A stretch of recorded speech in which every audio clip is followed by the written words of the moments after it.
So in the last lecture, I was discussing. Let's quickly revise the last lecture. That in the last lecture we proved that closed interval 0, 1 is a compact subset of subspace of R with respect to the standard topology, and we use the supremum argument, standard supremum argument from real analysis.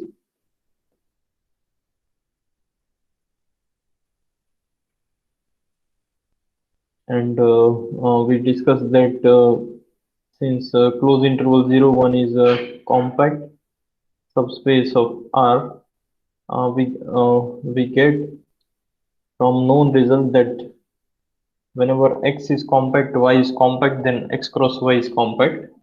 So that we are using here. So we know that closed interval 0, 1 is compact. Then closed interval 0, 1 cross 0, 1 is also compact subset of R cross R. So that set is this one. 0, 1 cross 0, 1 is basically a square with unit length. So this set is compact subset of R2. So, and then we know that every continuous image of compact space is also compact. So basically all the rectangles in R2 are compact sets, all the squares. But what about this set? So this set is not its shape is not square. It is inside circle and the boundary of the circle. So how to show that this set is compact? So for that, one result will be helpful for this type of sets which are closed and bounded, right? So let us just remark that, note that this set is closed and bounded subset of R, subset of R2, right? So it is bounded by 1. So any bounded subset of R2 means it is inside the disk center at origin and radius R, right? So this set is bounded as well as it is closed. So this result is known as the Henne-Borel theorem. So let us write down the statement.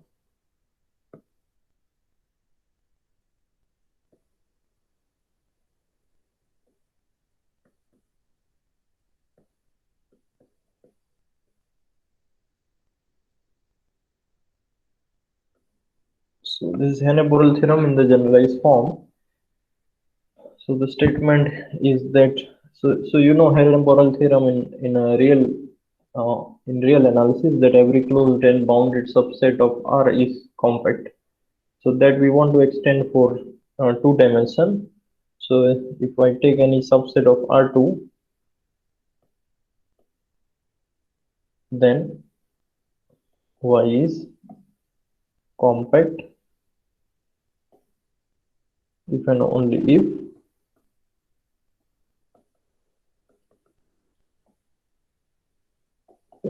this set Y is closed as well as bounded set. So every closed and bounded subset of R2 is compact, and converge is also true. So let us try to see this proof. So we start with assuming any of this condition. So let us start with, suppose that Y is compact. So this is given that Y is a compact subset of R2. Now we want to show that Y is closed as well as it is compact, right? So since Y is a subset of R2 and R2 is Hausdorff space,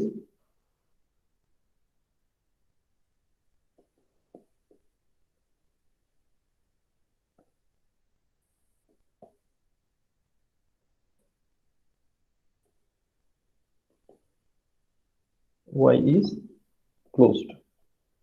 So if you recall one theorem which we proved, that every compact subset of a Hausdorff space is always closed, right? So because every compact subset of a Hausdorff space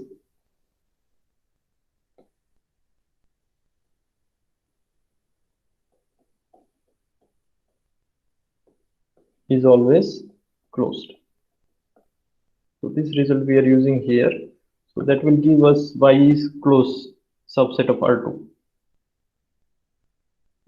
So Hausdorff means any 2 point we can separate by two disjoint open disk, then that space is Hausdorff. So R2 is a Hausdorff space, and therefore we can use this result. So now only thing to remain to show is that y is bounded set, and what is given is y is compact. So we have to use the compactness of y to prove that the subset y is bounded. So therefore, to use the compactness, we have to consider certain open cover. So let us let us consider a particular open cover. So note that we know that y is subset of R2. So if I want to cover the R2 space, so what I will do, I will start with the origin 0, 0, and I will consider the disk open disk center at origin of different radius. So first we will consider the disk center at origin radius 1, then we will consider the disk center at origin radius 2, right? So all these disks we take the union, then it will cover the whole R2, right? Whole the xy plane will be covered by union of this open disk, right? So R2 is nothing but union of n running from 1 to infinity, the disk open disk center at 0, 0, and its radius is n. So this particular disk is B001. This outside disk is B00. Center is 0, 0. Radius is 2. Right? Its radius is 2 up to this. So now we have open cover of y, and we know that y is compact space. So that means it will be covered by finite subcollection of this open disk, right? So since y is a compact space,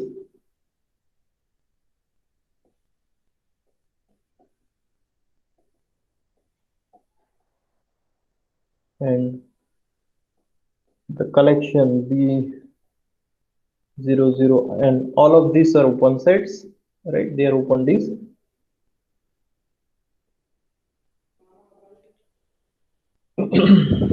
So this is basically the open cover of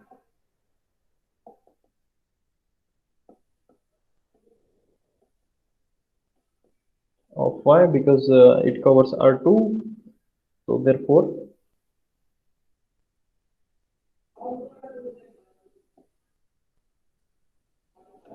from the compactness we get a finite subcover of this family. So that subcover will give different values of n, right? So let us call this subcover say P00.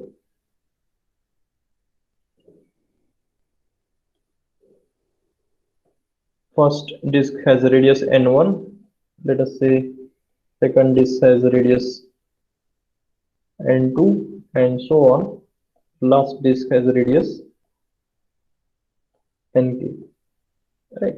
So this finite subcollection we are getting of this open cover because of the compactness, and that means this set Y is contained in the union of this disk center at origin with radius n1, n2, n3, n4, nk, and we don't know n1 is smaller than n2 or not, right? Because we only know that n1, n2, nk are the natural numbers.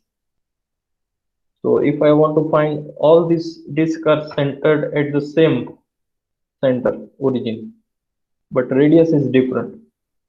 So if I want to find a particular disk center at origin which covers all of this disk, then what I will take? I will take the maximum of the radius, right? I will take the maximum of the radius, all the radius. So uh, let us denote the number L, which is maximum of all this radius n1, n2, nk,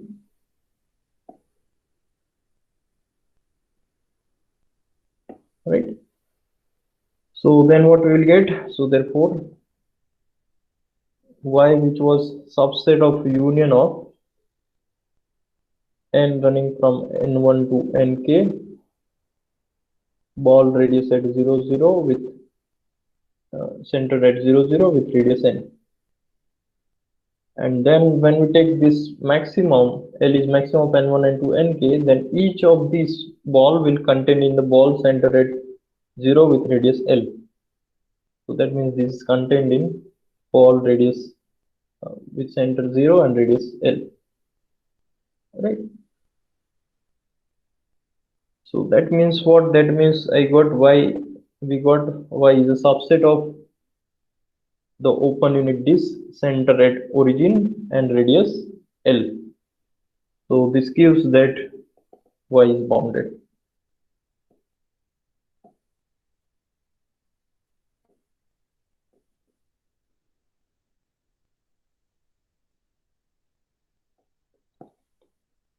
So if we want to prove that any subset is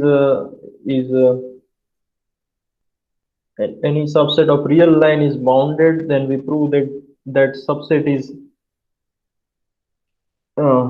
contained in the open interval centered at 0, right? So it is uh, in some epsilon neighborhood of the origin. It is contained in that. So same way in R2 also, if I want to say that some particular set is bounded, then I have to show that it is contained in the open unit disk centered at origin and with some radius, some positive radius. So that is what we have proved, that it is a bounded subset of R2. So one part we proved that every compact subset of R2 is closed and bounded, right?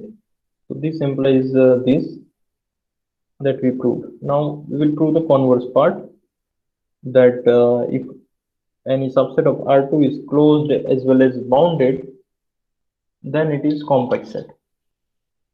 So let us try to prove that.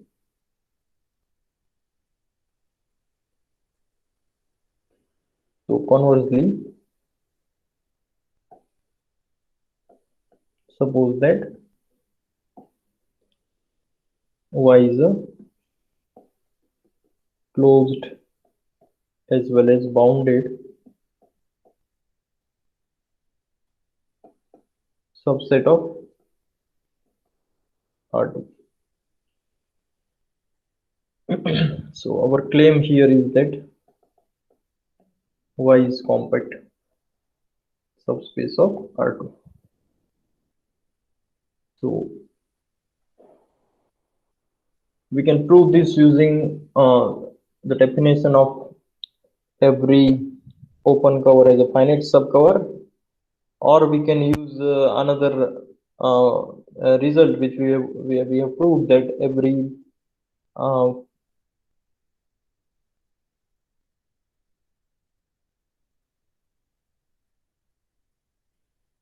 every compact subset of a bounded set is closed. Uh, right. So that result we can use here. So let us start with that result. That since uh, we know that okay, so what is given is that the set Y is closed as well as bounded. Right. So since Y is bounded, we can find an epsilon greater than 0 such that this bounded set is contained in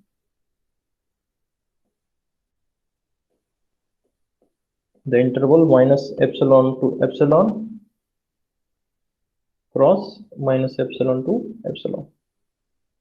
So what it says is that whenever I have a bounded set, whenever I have a bounded subset of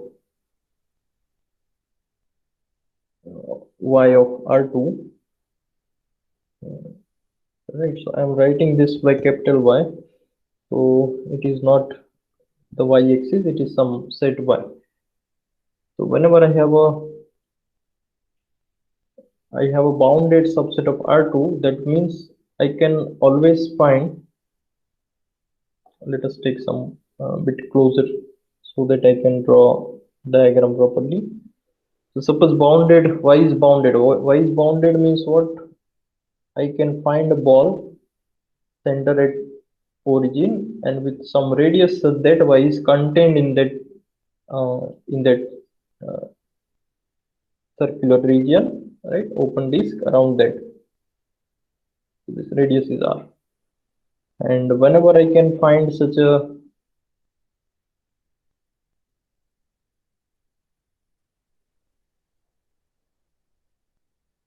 open disk which covers this bounded set, I can always find a square which is bigger than this disk, right?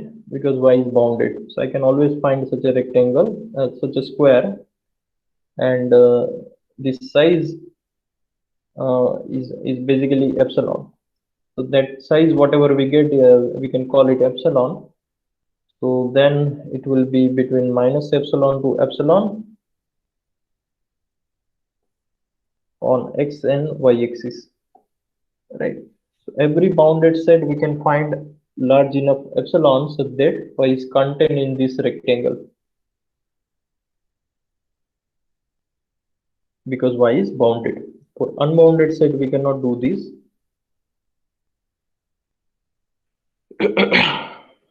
Right. And now note that the interval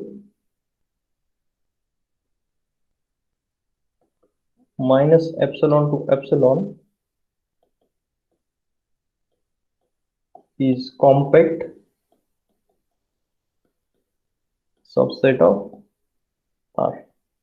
So why this interval is compact subset of R? Because the interval minus epsilon to epsilon is homeomorphic to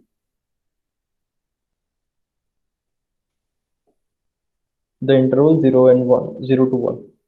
Right? We can find a bijective map which is continuous between these two sets, and inverse is also continuous, so they are homeomorphic. And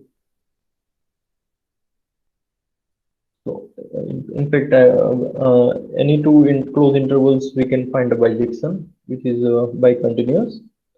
So these two sets are homeomorphic, and we know that closed interval 0 1 is compact, and compactness is topological property, so it is preserved under homeomorphism. So hence we get closed interval minus epsilon to epsilon is also compact.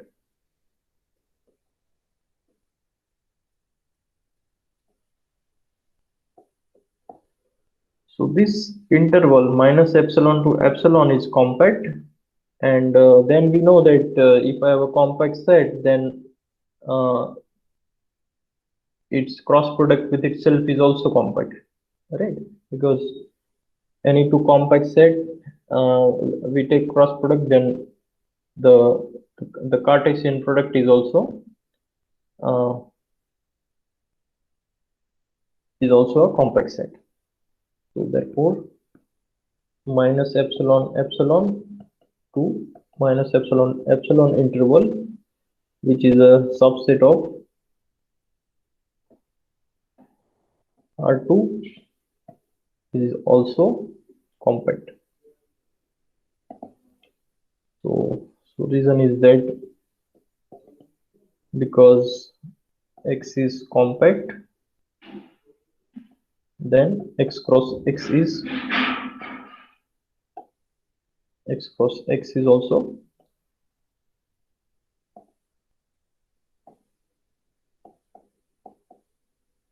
compact, right? So compactness is preserved under the Cartesian product, and then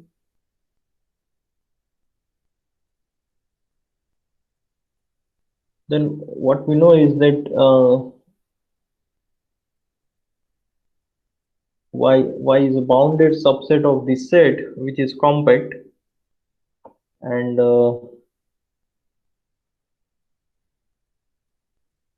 sorry, y is a closed subset which is a subset of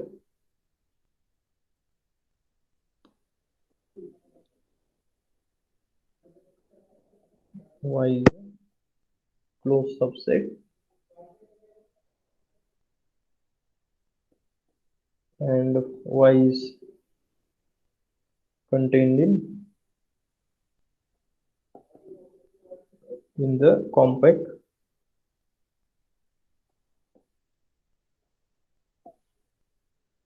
set, which is minus epsilon epsilon cross minus epsilon epsilon, right? So we discuss one result that every closed subset of compact space is also compact. So therefore y is also compact. So y is compact subset of R2.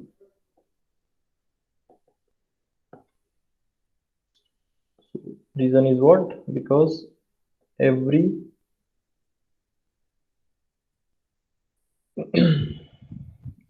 every closed subset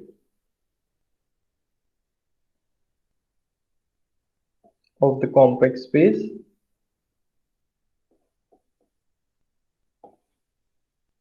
is always compact. So this result we prove, which we are using here. So finally we prove that every closed and bounded subset y of R2 is also compact.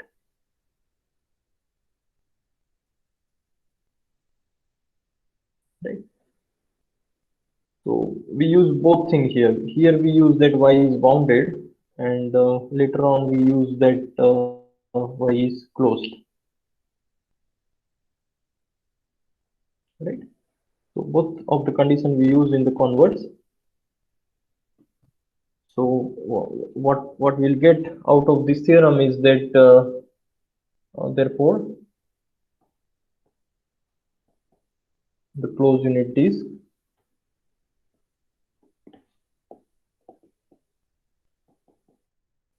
D, which is defined as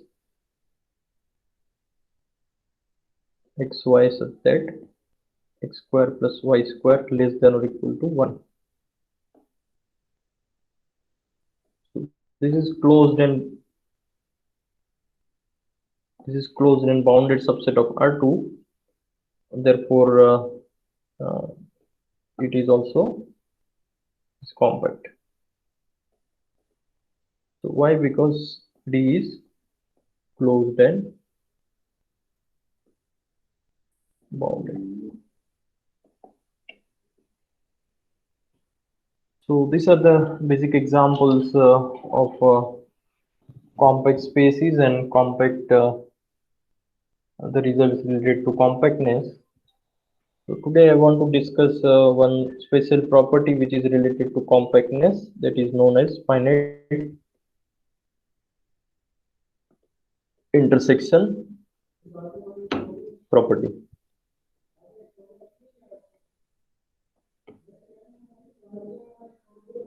So we know that compactness is the property that every open cover has a finite subcover. So what will be the corresponding property related to the closed sets? So that we want to discuss today. So let us start with a family of open sets.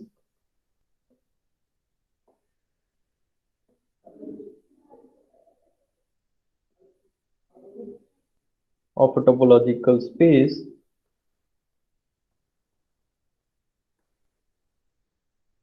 X. So this is collection of subsets of X. So these all sets are open sets. So we know that what is the closed set? Closed set is the complement of the open set. So whenever I have a collection of open set, the corresponding collection of closed set will be the complement of each of these sets. So therefore, we can consider the family C, which is defined as the complement of the set U, where U is opening in X. Right. So U belongs to A means every element of A is open set, and we are taking complement of those sets U which are open. So C is a collection of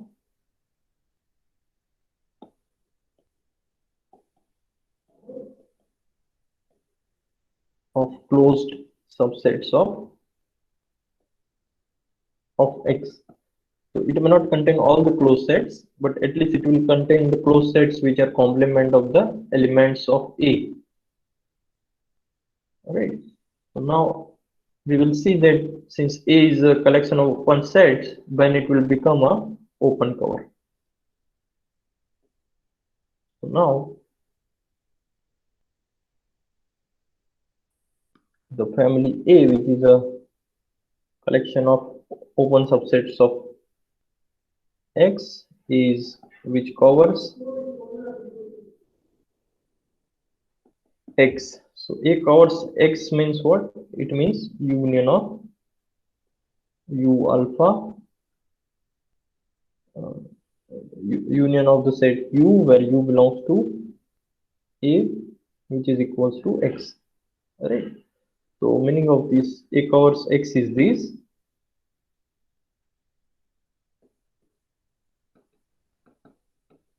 Right. So whenever A covers X, we can write down this, and whenever this happens, union of U is X, we can take the complement of this set. So if I take complement of this set, left side we will get X minus union U, U belongs to A, which is X minus X, right? On the right side we have X. So X minus X is null set. So when we remove all the elements of X from the set X, then there will be no element in that set. So it is a null set. So what we got is this set equals to null set, and that is nothing but saying that when we take complement of the union, we'll get the intersection. So intersection of U belongs to A, X minus U. So this is null set. So what is X minus U? X minus U is for every U in A, X minus U is element of the family C. And for every element in C, X minus U, we will get the element U in A. So therefore this intersection you can write as intersection of elements of C, right?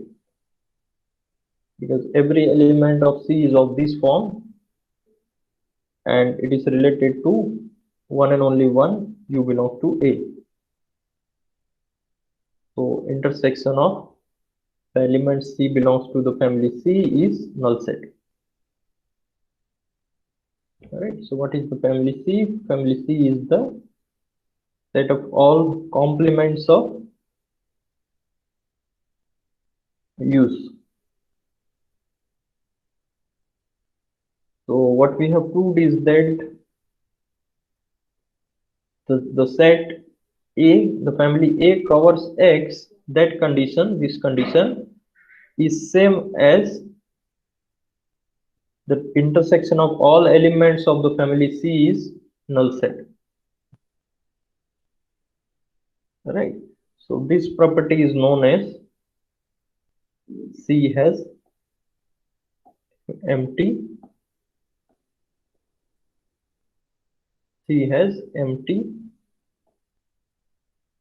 intersection, or in other words, total intersection of C is null set. Right. So A is a family of open sets which covers X if and only if the family of complement of elements of A has a total intersection null set. So that is the what is we proved here. So a related definition is that, so here we are taking intersection of all elements of C, but we can also take a finite sub collection, right? So the way we are doing in the complex set, we are considering only sub cover. So a collection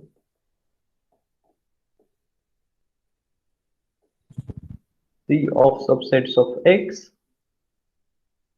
So C is any arbitrary collection of subsets of X.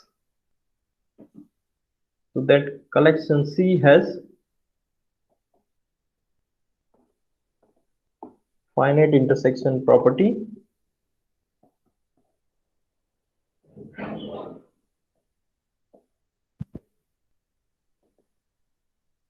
if for every finite subcollection. So you can take any finitely many sub elements of C, let us say C1, C2, Cn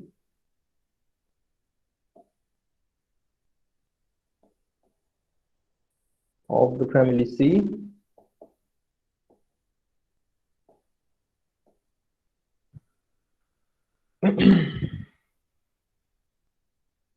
The corresponding intersection, the intersection of these sets, that is C1 intersection C2 intersection Cn, is non-empty set. Alright. So in the previous property, in the previous verification, we have noted that intersection is null set. But here the condition is that intersection is non-empty set. And here we are taking finite subcollection. So this property, which is defined on a particular collection of subsets of X, is known as the finite intersection property. So whatever collection of subsets of X is given that has finite intersection property if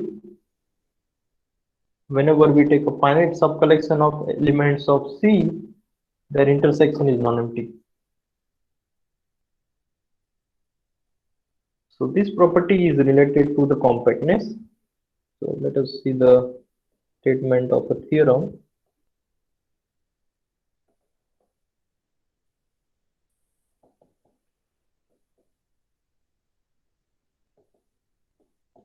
Topological space X is compact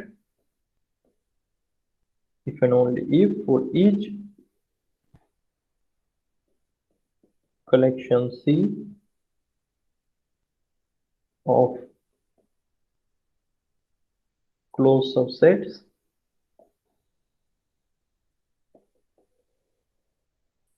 of X having the finite intersection property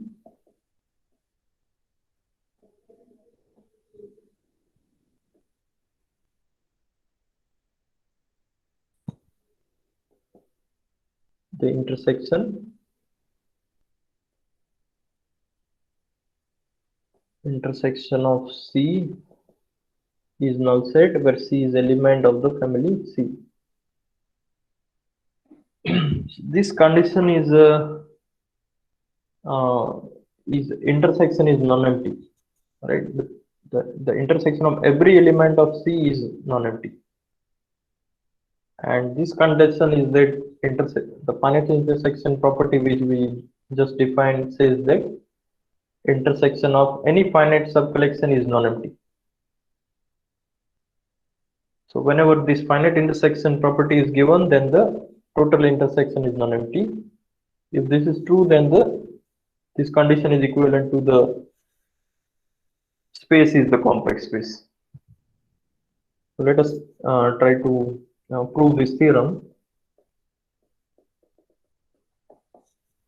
That will be enough for today. So let us try to finish this proof.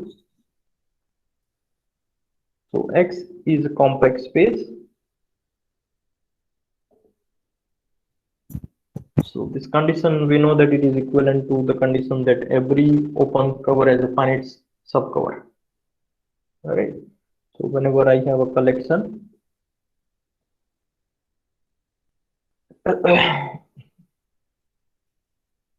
collection C of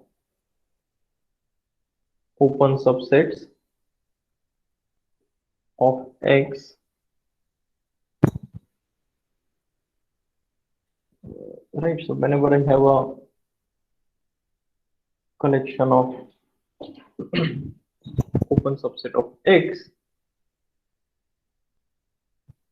and if this cover, if C covers X, C covers X means the union of elements of C is X, then C has a, then there exists a finite subcover.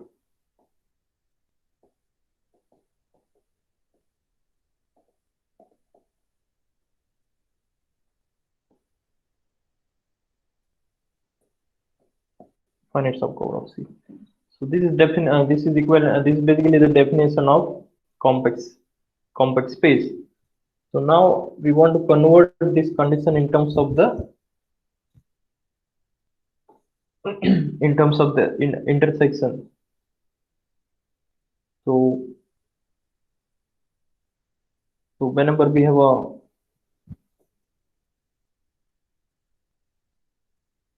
okay, so what will be the contrapositive of this sentence?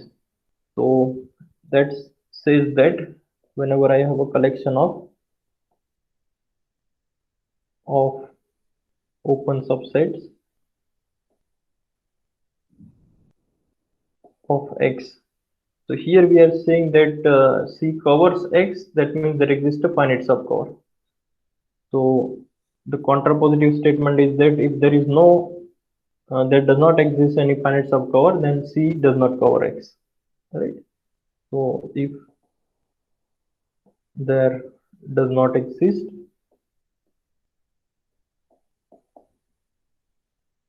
any finite subcover of X, so subcover means basically subcover which has elements from C.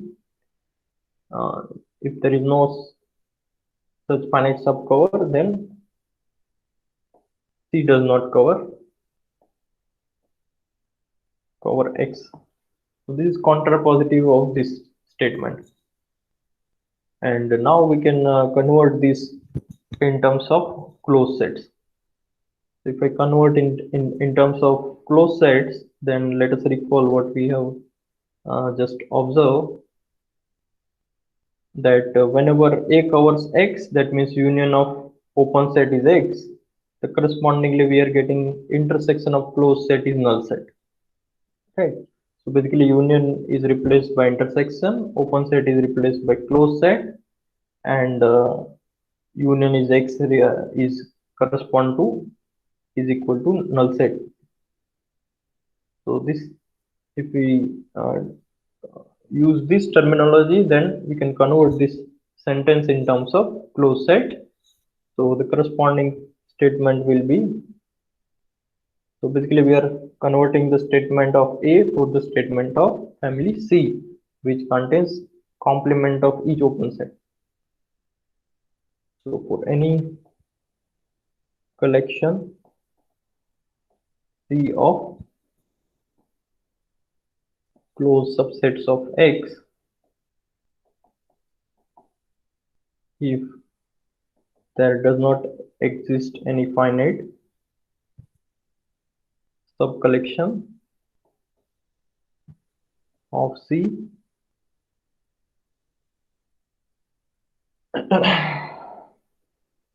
whose intersection is empty set.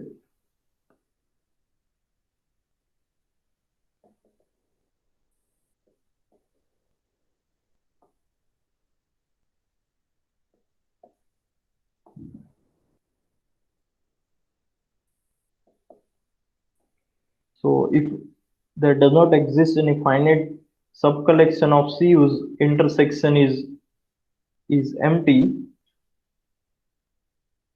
then this collection does not have empty intersection. It does not have empty intersection means intersection of every element of C is null set. So this basically we are using the first computation which we have done in this section, and then this will correspond to the property that for any, now again we will take the contrapositive of this statement. So we get for any collection C of closed subsets of X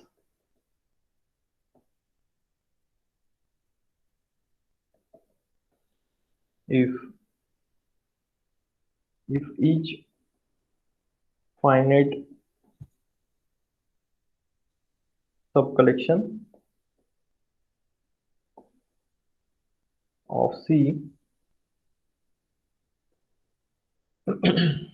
has non-empty